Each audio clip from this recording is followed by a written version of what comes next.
প্রশ্নটা এই যে জার্নালিস্টকে ধরেন ওর কমন প্রশ্ন। আমি জানি না আমার বিয়ে হলে ওর কী লাভ, ও দাওয়াত খাবে হয়তো, তাই না? না, এখনও এরকম কোনো পরিকল্পনা নেই।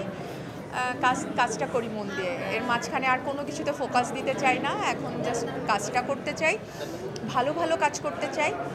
আর জন্ম মৃত্যু বিয়ে তো এটা তো আসলে যখন হওয়ার আল্লাহ ওইভাবেই ঠিক করে রাখছেন।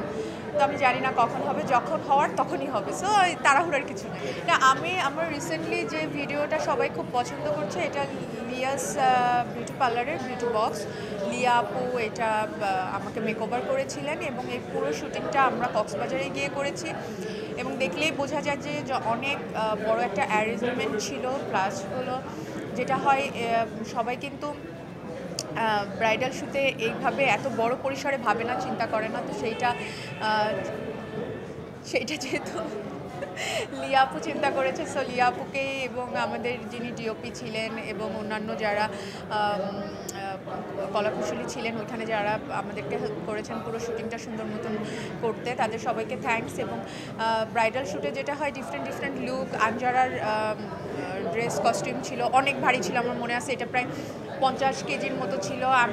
আমার খুব কষ্ট হয়েছে, বাট তারপরে এসে শ্যুট করেছি।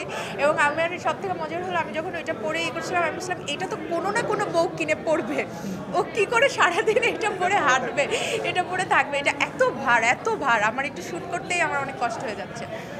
তো এই তো ভালোই লাগে, ব্রাইডাল শ্যুট তো করতে ভালো লাগে।